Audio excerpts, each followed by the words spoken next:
Hola, buenas noches a todos. Ovidio, Sí, doctor.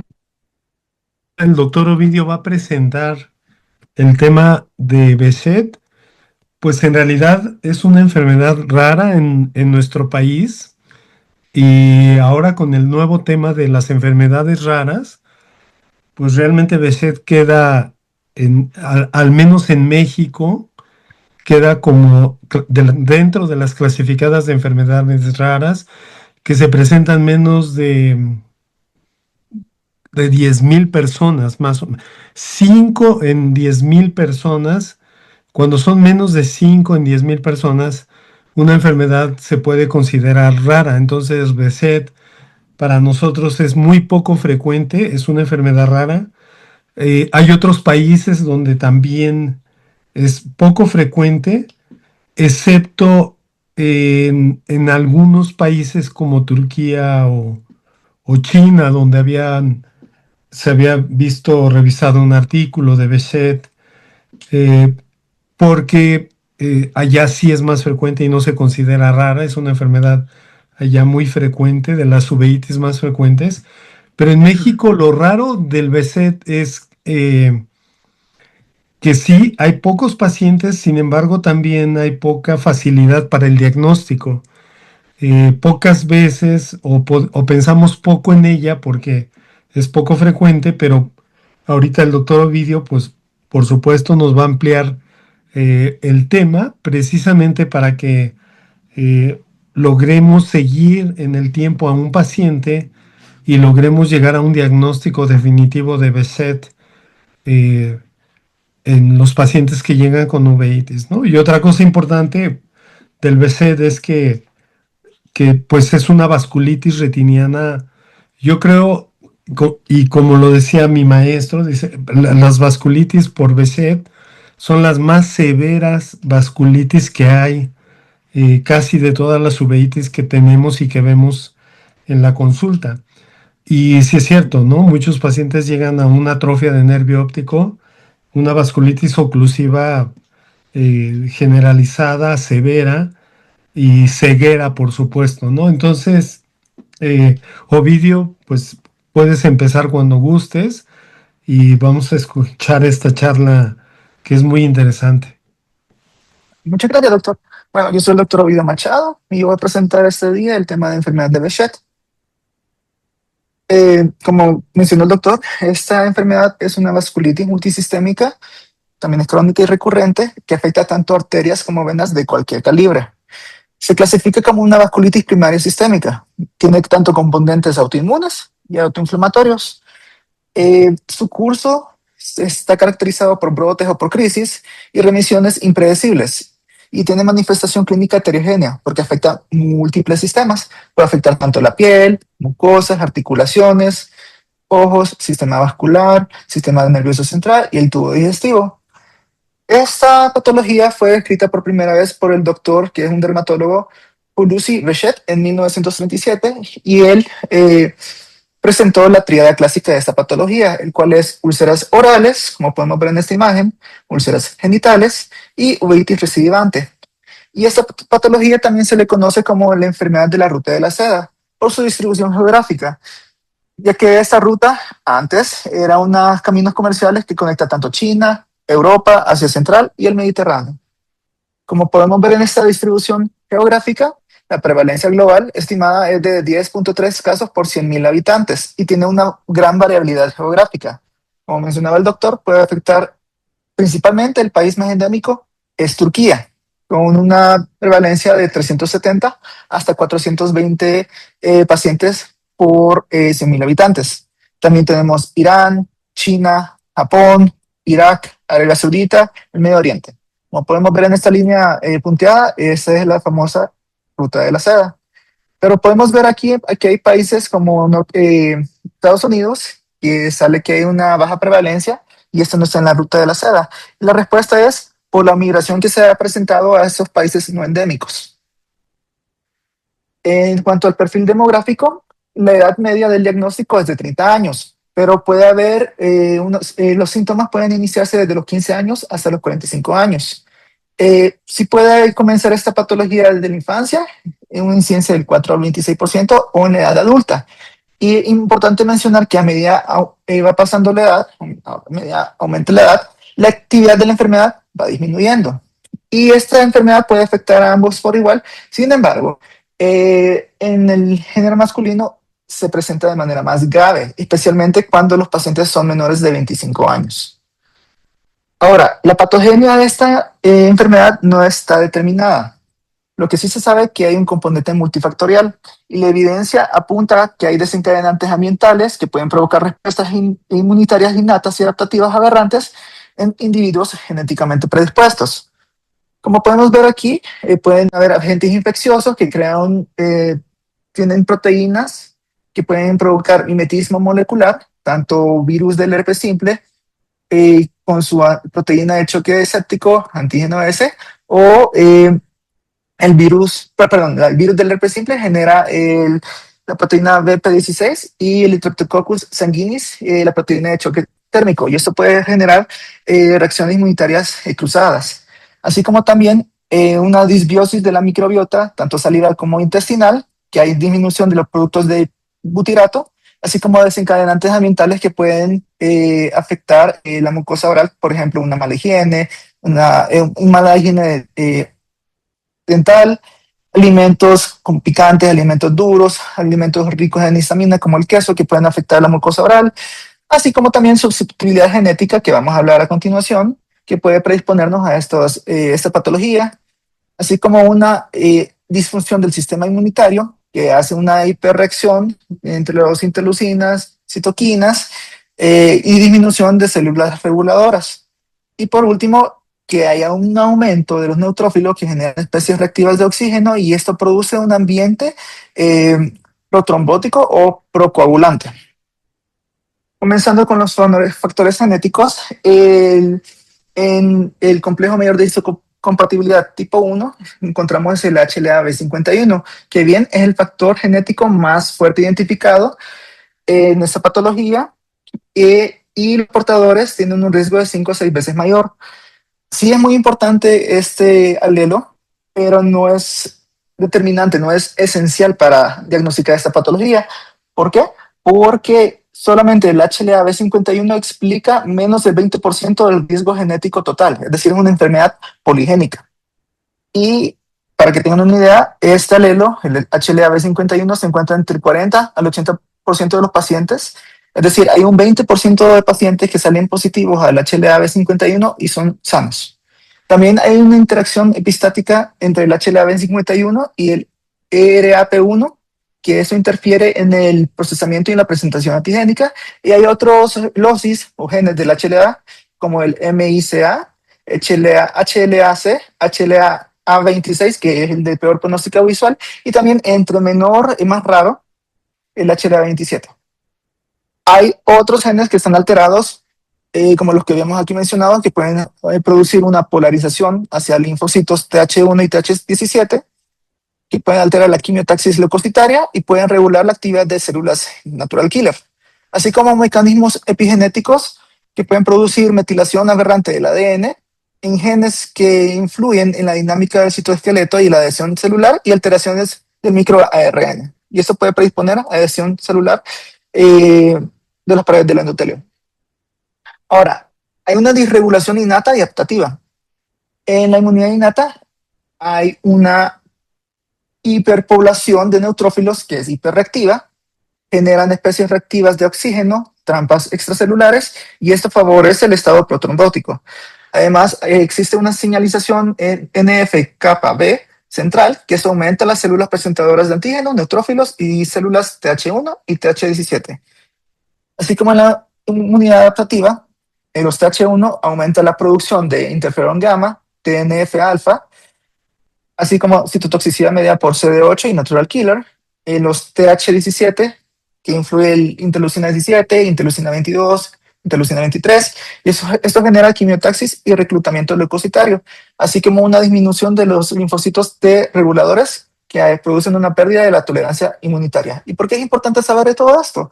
Porque las concentraciones séricas de la interleucina 17, interleucina 23 y el interferón gamma generan una correlacionan con la actividad de la enfermedad, incluyendo las uveitis. Ahora, entre los factores ambientales, infecciosos y microbiotas, como mencionaba, hay un mimetismo molecular y que también está influido en la microbiota. Hay proteínas humanas que pueden provocar una respuesta inmune cruzada, por ejemplo, antígenos del Streptococcus sanguinis con la proteína del choque térmico o los antígenos virales del virus herpes simplex 1 como la proteína tegumentaria BP16. Y en cambio, con la microbiota hay una alteración, hay una baja diversidad bacteriana en la saliva y hay un aumento de la Haemophilus parainfluenzae, Halobacter, Staphylococcus salivarus y Streptococcus sanguinis. Así como en el intestino hay una diversidad reducida, se agotan las bacterias que producen butirato y aún hay una abundancia de bacterias oportunistas de patógenos en el intestino.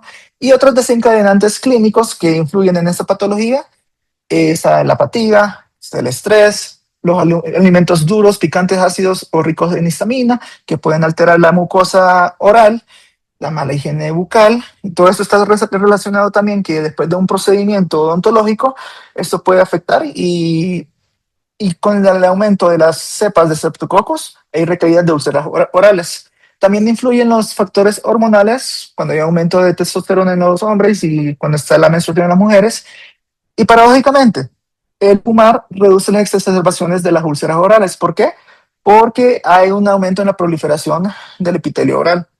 Y el tener alergias, hay un menor riesgo de enfermedad de Behçet porque hay una regulación del TH1, de las células linfocíticas TH1 y TH17. Ahora, la histopatología, sabemos que una perivasculitis obliterante, neutrofílica, necrotizante, puede haber o no puede haber necrosis fibrinoide y se desarrolla en capilares y en todas las arterias y venas de cualquier calibre. Están influidos aquí neutrófilos, linfocitos T, macrófagos, células plasmáticas, y estos se acumulan alrededor de la vasa vasorum, la zona perivascular, y estos generan inmunocomplejos que contienen inmunoglobulina y complemento. Ahora, ¿cómo se clasifica esta patología? Pues existen dos clasificaciones que son vigentes. Está el del International Study Group de 1990 y el del International Criteria de Behçet Disease del 2014. El primero es un sistema en base de criterios. Aquí evalúa las úlceras orales recurrentes, que se define que son úlceras que aparecen más, igual o más de 3 veces en un año, úlceras genitales, lesiones oculares, lesiones en piel y el test de hepatergia, que eso vamos a hablar más adelante. Entonces, en este sistema de clasificación, como criterio obligatorio, tenemos las úlceras orales recurrentes. Y se tienen que tener presentes otros dos criterios para poder hacer el diagnóstico de enfermedad de Behçet. En cambio, el más reciente, el del 2014, es un sistema de puntos. Que aquí la diferencia más grande es que además de lo que ya mencionamos, se encuentran las manifestaciones vasculares y las neurológicas. Así que, por lo tanto, en las úlceras orales recurrentes, úlceras genitales y lesiones oculares, se dan 2 puntos por cada uno. En cuanto a las lesiones en piel, las manifestaciones vasculares y neurológicas se dan 1 punto también. Y el test de Patergia positivo es opcional y se puede dar 1 punto. Entonces, para hacer un diagnóstico de Behçet, se tiene que tener 4 puntos o más de todos esos criterios que hablamos. Ahora, ¿cuál es la gran diferencia entre esos dos? En el primero, en el ISG, tenemos una menor sensibilidad, a diferencia del más actualizado, pero tenemos más especificidad. ¿Qué significa esto? Se debe al problema que había una proporción de pacientes que no tenían úlceras orales recurrentes y no eran diagnosticados como tal a tiempo, a pesar de que tenían todos los demás criterios presentes. En cambio, en el ICBD, lo que pasa es lo contrario. Hay alta sensibilidad, pero hay baja especificidad. Lo que pasaba aquí es que es muy sensible, especialmente en etapas iniciales de la enfermedad, y esto puede provocar un sobrediagnóstico. Por lo tanto, pacientes con características como, por ejemplo, espondiloartropatías, pueden ser diagnosticados erróneamente como enfermedad de Behçet. Y como podemos ver, el HLA-B51 es un marcador de apoyo, no es diagnóstico, porque como mencioné, puede presentarse positivo incluso en pacientes que son sanos. El único test que puede ayudarnos para diagnosticar esta patología es el test de Patergia. ¿Y qué es el test de Patergia? Pues la prueba de Patergia es una hiperreactividad cutánea que es inespecífica y se produce posterior a la punción estéril con una aguja de 20 gauge. La forma de realizarlo es que se producen entre 4 a 6 pinchazos a un ángulo de 45 grados en los antebrazos en una zona vascular sin vello. Se esperan 24 a 48 horas y es positivo si se genera una pápula o una pústula de un tamaño mayor o igual de 2 milímetros, como podemos ver aquí. Y esto tiene una validez geográfica, porque se da positivo más que todo en pacientes de Medio Oriente que en pacientes de Turquía, por ejemplo. Y esta sensibilidad ha ido disminuyendo con el tiempo. ¿Este test es exclusivo de Behçet? No. ¿Por qué? Porque se puede dar positivo en otras patologías como la enfermedad de Crohn, pioderma gangrenoso, haploinsuficiencia de A20, por decir algunos. Y una herramienta complementaria es el Doppler de vena femoral común. Aquí lo que se evalúa con el Doppler es el grosor de la vena. Si el grosor es mayor o igual de 0.5, entonces eso ya nos ayuda para hacer una diferenciación con otras patologías, porque esto tiene una sensibilidad y especificidad arriba del 80% frente a personas sanas y es útil para diferenciar Behçet con manifestaciones gastrointestinales con la enfermedad de Crohn. Y esta es una herramienta crónica que se puede reproducir con otros pacientes. Ahora, hablando más general de las manifestaciones sistémicas, hay muchas. ¿Por qué? Porque son varios sistemas que se ven afectados. El ojo, en la piel, mucosas, articulaciones, gastrointestinales, cardiovasculares, del sistema nervioso central, que vamos a mencionar y vamos a ir desarrollando cada una de ellas. Pero aquí que les traigo como un ejemplo, para que tengan una idea de todo lo que estamos enfrentándonos con esta patología, que podemos ver úlceras orales a nivel de las amígdalas, en la base de la lengua, podemos tener aquí úlceras en el escroto, podemos tener lesiones de pioderma gangrenoso. Ese es el test de Patergia que sale positivo en estas lesiones. Pues tenemos también vasculitis retinianas. Ese es antes del tratamiento, posterior al tratamiento. Tenemos estos infiltrados retinianos con hemorragias y tenemos aquí un borramiento de la papila. Tenemos mismas aquí manifestaciones con opacidad vítrea y una vella resuelta. Aquí podemos ver que también hay engrosamiento de la pared de la vena femoral. Aquí hay un aneurisma de la aorta descendente y manifestaciones neurológicas en el sistema nervioso central que se puede ver tanto en resonancia como en tomografías. Vamos a desarrollar cada una de ellas. Entonces, primero las manifestaciones mucocutáneas, que las úlceras orales son las más frecuentes halladas en los pacientes con esta patología.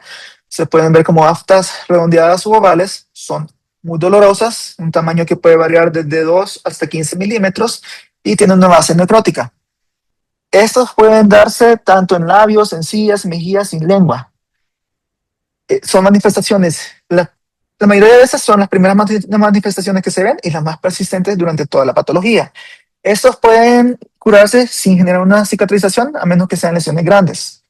Las úlceras genitales, que se presentan en un 65 a 75% de los casos, se ven más que todo en el escroto y labios mayores, pero también puede darse, y es raro, en el cuerpo del pene, en glande, en cuello uterino o en la vagina. Estos son más grandes y más profundas que en las úlceras orales, y esas pueden cicatrizar hasta en 2/3 de los casos. Pueden ser manifestaciones en la fase inicial, pero no son de las primeras manifestaciones que se ven en toda la patología. Ahora, las lesiones pustulopapulosas, como tenemos aquí, se ven en 75 a 85% de los casos. Lesiones tipo acné en cara, tórax superior y extremidades. Tenemos el eritema nodoso, como podemos ver aquí, en la mitad de los pacientes. Son nódulos eritematosos dolorosos, a predominio de pacientes femeninas y en miembros inferiores. También tenemos pseudofoliculitis, que son pústulas estériles en forma de cúpula, con base edematosa y eritematosa, y el test de Patergia positivo que ya hablamos. Ahora, las manifestaciones articulares, estos pueden afectar del 50 al 80% de los pacientes. Aquí no hay predominio por sexo. El patrón típico son manifestaciones monoartríticas u oligoartríticas, son asimétricas, son no erosivas ni deformantes, y esto tiene un curso limitado que en semanas se quita. La localización más frecuente es en rodillas, tobillos, muñecas, codos y puede acompañarse de entesopatía, que es la inflamación del tejido conectivo entre huesos y tendones o ligamentos. Y la sacroileitis es infrecuente, así que no se afecta a la columna vertebral como otras patologías están asociadas al HLA. En las manifestaciones vasculares tenemos que principalmente se dan en hombres, se desarrollan eventos vasculares generalmente en las fases iniciales. Las más frecuentes son las cuando hay compromiso venoso con un 15-40%. Eh, Se puede presentar con trombosis venosa profunda y superficial en las extremidades, que es lo más común, y en sitios atípicos como en la vena cama, el síndrome de Budd-Chiari, que es cuando hay afectación de las venas portas o suprahepáticas, y en senos venosos cerebrales, así como en compromiso arterial, que se da de un 2 a 18% de los casos. Puede darse aneurisma, tanto de aorta, arterias periféricas y pulmonares, o también pueden darse estenosis y trombosis arteriales. Es muy importante destacar que la aneurisma de la arteria pulmonar es casi característico de esa patología, pero es letal. Y el compromiso cardíaco, que se ve de menor frecuencia en un 5 o 6% de los casos, puede generar pericarditis, miocarditis, arteritis coronaria, valvulitis, trombos intracardíacos y fibrosis endomiocárdica. Y el riesgo acumulado de 5 años de eventos vasculares recurrentes es un 40%. Ahora las manifestaciones neurológicas. Esta afecta a menos del 30% de los pacientes, más que todo en varones, y el predominio a 5 años tras el inicio de la enfermedad. Hay dos formas: la parenquimatosa, que es la más frecuente, un 75 al 90% de los casos, el compromiso del tronco encefálico, unión de la mesoencefálica y ganglios basales, se manifiesta como cefalea, hemiparesia, disartria, crisis convulsivas y trastornos cognitivos. Importante mencionar que cuando hay afectación parenquimatosa del sistema nervioso, puede ir acompañado de uveitis posteriores. Y la forma no parenquimatosa, que es una trombosis venosa cerebral, que es de menor pronóstico, a diferencia de las parenquimatosas. Ahora, las manifestaciones neurooftalmológicas que se dan en 10% de los pacientes puede incluir la neuritis óptica retrovulvar, papiledema y parálisis del tercer y sexto nervio cranial. Y cuando el HLA-2051 está positivo, hay un riesgo de 3.6 veces mayor de una recaída. Como podemos ver aquí en estas imágenes, eh, aquí se ve que hay una inflamación en el tronco encefálico, que es edematosa, protuberante y se va hasta los vínculos cerebelosos. En la imagen 2 podemos ver una angioresonancia, que aquí en el lado izquierdo hay una trombosis venosa del seno transverso izquierdo, y en el TAC, y en esta tercera imagen hay un TAC sin contraste que podemos ver aquí inferior, que hay una lesión hiperdensa del seno transverso izquierdo. Ahora, en las manifestaciones gastrointestinales, la prevalencia varía según la geografía, que es mayor un 40-60% en Japón y Reino Unido. Suele aparecer 5 a 10 años después del inicio de las úlceras orales. Se caracterizan por ser úlceras redondas u ovaladas, mayor de 1 centímetro, predominantes en la región iliocecal terminal, también rectal y perianal, pero también pueden darse en la región esofágica, como podemos ver aquí, también en el antro, en el estómago. Eh, y se manifiesta como dolor abdominal, diarreas, hemorragia gastrointestinal o hasta perforación intestinal, como podemos ver acá. Y aquí hacer el diagnóstico diferencial con enfermedades inflamatorias intestinales puede ser muy difícil. Así que les traigo esta tabla para que vean que todas las manifestaciones que pueden ver en la enfermedad de Behçet, con sus diagnósticos alternativos que pueden haber por todas estas manifestaciones. No solo pensar que por tener úlceras orales pueden ser un Behçet, hay muchas razones, otros diagnósticos que pueden haber. Entonces se los traigo para su conocimiento y consideración. Ahora, ya hablando a lo que venimos, la uveitis por enfermedad de Behçet. Esto es una panuveitis bilateral, no granulomatosa, son recidivantes y están asociados a una vasculitis retiniana.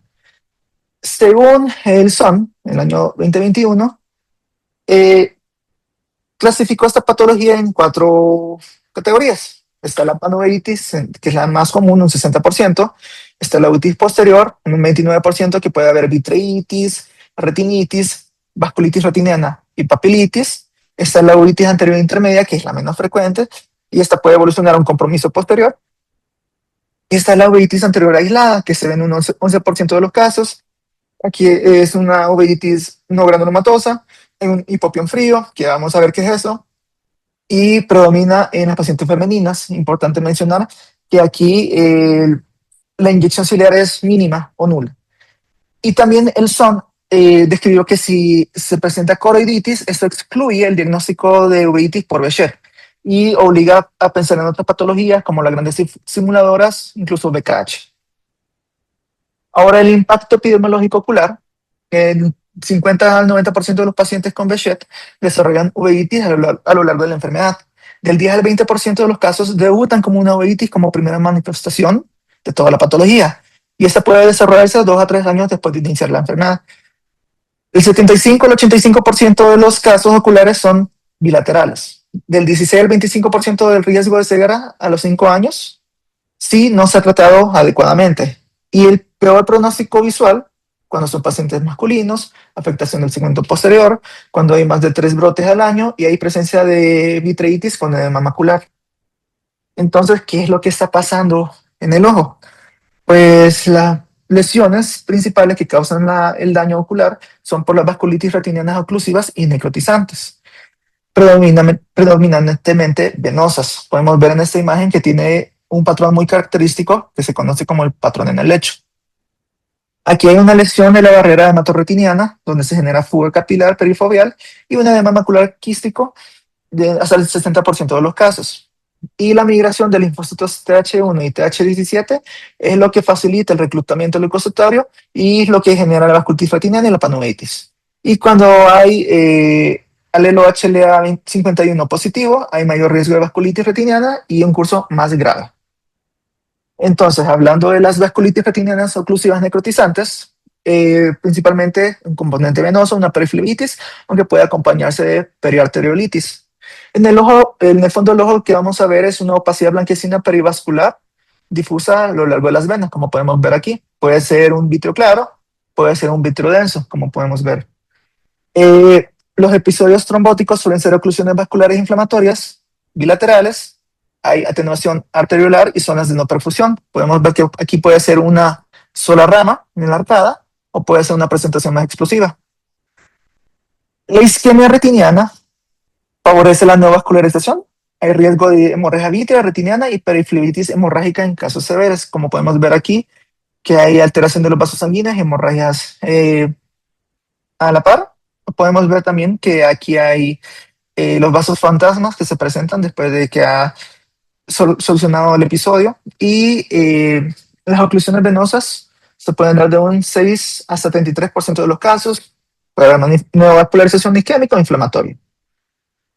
La vitreitis es, como ya sabemos, un signo de inflamación por lo posterior que puede ser máxima cuando inicia un episodio y tiene una resolución gradual, y eso es lo que causa también una visión borrosa.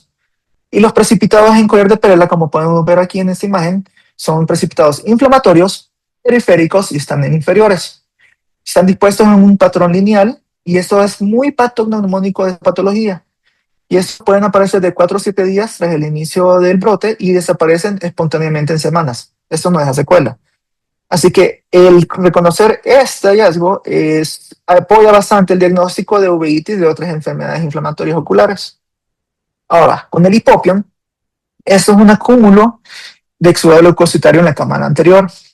Está presente solo en el 30-40% de los casos y se asocia a un peor factor pronóstico cuando esta aparece. ¿Cuál es lo característico de esto de hipopión, que es muy representativo de Behçet? Que esto es un hipopión frío y no adherente. ¿Qué significa eso? Que eso se puede desplazar cuando los cambios de posición de la cabeza. Podemos ver en esta imagen de arriba que el hipopión está muy, pero bien marcado, pero el paciente cuando desplaza la cabeza a un lado, ese se desplaza. Aquí podemos ver la huella que tenía el hipopión. Y presencia del hipopión se asocia a vasculitis retiniana concomitante. Podemos ver aquí lo que mencionaba, que a pesar de que hay hipopión, la inyección ciliar es mínima. Las complicaciones que pueden haber: un edema macular cistoide en el 60% de los casos, una neovascularización retiniana y del disco óptico, como podemos ver acá. Hay atrofia retiniana progresiva con vítreo transparente, hay atrofia óptica, macular y gliosis de la retina. Aquí podemos ver el gliosis en esta imagen. Y vasos retinianos envainados y atenuados. Aquí podemos ver la fase final de una enfermedad de Behçet, donde hay atrofia óptica, los vasos están completamente atenuados y hay una atrofia retiniana. Incluso pueden haber cambios hiperpigmentados en mácula. Ahora, importante es siempre tener en la mente diagnósticos diferenciales para esta patología, que es muy rara aquí en México. Tenemos sarcoidosis, tuberculosis, sífilis, que son las grandes simuladoras. También tenemos retinitis viral, uveitis anterior por HLA27, la toxoplasmosis, y linfoma o leucemia intraocular. También se ha descrito el BKH como un diagnóstico diferencial de esta patología. Y que aquí le traigo las características distintivas de cada enfermedad, claves para poder diferenciarlas. Entonces, ya con los estudios de imágenes, tenemos el OCT, que el OCT puede detectar infiltrados retinianos superficiales, como podemos ver aquí, es infiltrado. Se puede ver como un engrosamiento hiperreflectivo y como borramiento de las capas internas. Podemos ver defectos en cuña, como podemos ver en esta imagen, que hay una disminución de las capas de fibras nerviosas. Eh, También nos sirve para poder cuantificar el grosor macular central, su volumen, que eso puede aumentar en las uveitis posteriores y panuveitis cuando están activas, y estas pueden disminuir después de varios meses de un tratamiento eficaz, es decir, un marcador de respuesta terapéutica. Y también puede generar atrofia macular. Y el OCTA, que es la angiografía por OCT, muestra reducción de la densidad capilar y ampliación de la zona avascular foveal, que afecta mayormente el peso capilar profundo. Vamos a ver un ejemplo más adelante. Muy importante con esta patología es la angiografía con fluoresceína, que es un estándar de referencia para evaluar qué tan extensa está la vasculitis retiniana.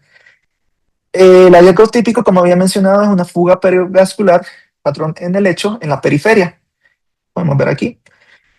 Puede haber fuga del nervio óptico, ingurgitación, tortuosidad venosa y tinción de la pared vascular.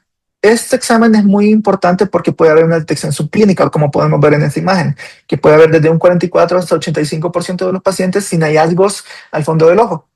Pero cuando hacemos una angiografía, sorpresa, hay vasculitis. Idealmente, este estudio se tiene que hacer con un sistema de campo amplio, porque esto mejora la detección de actividad periférica y esto puede modificar la conducta hasta en un 51% de los casos. Ahora, este es un pequeño caso que traigo solo para mención de cómo están los estudios de un paciente masculino que presentaba enfermedad de Behçet en el ojo izquierdo, como podemos ver acá. Hay una vitreitis, hay hemorragias preretinianas cerca de las arcadas. En el OCT se ve relativamente normal. Y en la fluorangiografía podemos ver una vasculitis oclusiva y hay varios puntos de fuga que están peripapilares. Posteriormente se le dio tratamiento al paciente con panfotocoagulación, anti-VEGF, pero podemos ver aquí un OCTA donde se da un aumento de la zona vascular foveal y desaparecen los capilares perifoveales. Y podemos ver aquí que ha reducido cómo están las fugas peripapilares después del tratamiento. Ahora, hay una escala para cuantificar cómo está la actividad inflamatoria en la enfermedad de Behçet. Se conoce como Behçet Disease Ocular Attack Score 24, que es el sistema de puntuación para evaluar objetivamente la actividad inflamatoria durante un episodio agudo. Sirve para darle seguimiento también después de un tratamiento o para evaluar cómo está en cada visita de seguimiento que se hace. Entonces, a los parámetros que se dan un sistema de puntaje que estaría establecido con 6 parámetros diferentes. Se evalúa las células de cámara anterior, opacidad vítrea, cambios en la retina periférica, cambios en el polo posterior, cambios en la fobia y cambios en el disco óptico. Aquí pueden ver con detalle todo lo que se ve en los puntajes para hacer ese score. Ahora, en el tratamiento, el objetivo que buscamos para tratar esta patología es controlar la inflamación de manera rápida, prevenir secuelas y complicaciones y reducir la frecuencia y gravedad de recidivas y minimizar la exposición a corticoides sistémicos. Pero para esto hay principios que tenemos que tener muy en cuenta para tratar Behçet. Primero, que los corticoides sistémicos nunca se usan de manera como monoterapia, especialmente cuando estamos tratando la presentación posterior o panuveitis. Siempre se tiene que usar un inmunosupresor asociado. El fracaso de un anti-TNF, que es el biológico de elección, no excluye la respuesta a otro. Importante también recordar que el 41% de los pacientes requiere un biológico para prevenir pérdida visual. Y cuando estamos viendo pacientes que tienen fenotipo con alteraciones neurológicas oculares, se tiene que evitar ciclosporina A porque eso puede generar neurotoxicidad. Podemos ver aquí un cuadro muy generalizado de todas las formas como se pueden tratar la enfermedad de Behçet según sus manifestaciones clínicas. Ahora vamos a presentar con más detalle el tratamiento para enfermedad de Behçet ocular. Primero, existe el EULAR, que es la Alianza Europea de Asociaciones Reumatológicas, que estos son un grupo de expertos que se reúnen para consensar o hacer recomendaciones de patologías autoinmunes. En esta cuestión se habló de Behçet y la recomendación número 4 y la actualización del 2025 se determinó que el tratamiento inmunosupresor debe indicarse en todo paciente con uveitis de Behçet, con el objetivo de inducir y mantener la remisión clínica y angiográfica. Y en el compromiso posterior que amenaza la visión, debe preferirse un anticuerpo monoclonal anti-TNF-alfa, idealmente infliximab, combinado con otro inmunosupresor, y que no debe darse corticosteroides como monoterapia. ¿Y cuál es la actualización que tuvo, el cambio que tuvo el 2018 al 2025? Es que ahora el anti-TNF alfa debe darse de primera línea, antes era de segunda línea. Ahora, en el tratamiento de la uveitis anterior aislada, lo primero, la primera línea, tratamiento tópico. Colirios de corticoides, alta frecuencia, con su dosis reducción hasta que suspenden, acompañado con midriáticos cicloplégicos 2 a 3 veces al día durante 2 a 3 semanas. Y ahora, ya con esa recomendación del EULAR, todo paciente debe darse un tratamiento de inmunosupresor sistémico, habitualmente azatioprina, especialmente si tiene un factor de mal pronóstico, por ejemplo, que sea de sexo masculino, que sea joven, inicio precoz o que tenga recidivas frecuentes. Con más razón hay que darlo. Y la evidencia creciente respalda que el uso de inhibidores de anti-TNF alfa para la prevención de recidivas, incluso en la forma anterior aislada. Ahora, en la uveitis posterior o panoveitis, se comienza con corticosteroides. Se inicia con pulsos de metilprednisolona de 250 hasta 1000 miligramos al día, de 1 a 3 días, seguido por la prednisona oral con dosis reducción. Y se puede hacer un ayudante local con inyecciones intravítreas o periculares de corticoides. ¿En qué casos? Cuando la enfermedad es unilateral, cuando hay edema macular cistoide refractario o cuando hay contraindicación a corticoides sistémicos. Así como el uso de dexametasona intravitro, el implante, el Orsudex, mejora significativamente la agudeza visual en los primeros 2 meses, y siempre recordar que hay que estar pendiente de si la formación de catarata o un glaucoma secundario. Con los inmunosupresores convencionales está la acetoprina, la dosis de 2 a 2.5 miligramos kilo al día oral. Este fármaco tiene el máximo nivel de evidencia y el máximo nivel de grado de recomendación para uveitis posteriores. Esto reduce la frecuencia de hipopión, previene nuevas recidivas y preserva la agudeza visual a largo plazo. Y este medicamento, la acetopina, no debe combinarse con interferón alfa por un riesgo de mielosupresión. Otro inmunosupresor convencional es la ciclosporina A, una dosis de 5 miligramos por kilo al día, vía oral.